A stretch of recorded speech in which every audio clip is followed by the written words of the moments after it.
ဆိုအမြင်စုတောင်းမယ်မြမပြည်တကယ်တော့ချင်းလေးွယ်ဆိုတော့ဆိုလွယ်မြောင်းနဲ့နောင်တွေးဖို့ခက်တယ်ဒါတွေကိုမောင်လေးတွေးကစိတ်မညစ်တဲ့ဒီနေ့တလန်ပေါ်ပေါ်ဖို့ပကံ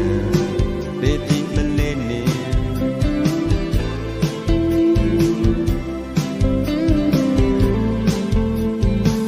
နွေဆိုရဲ့ဒူဘဝကိုတနေ့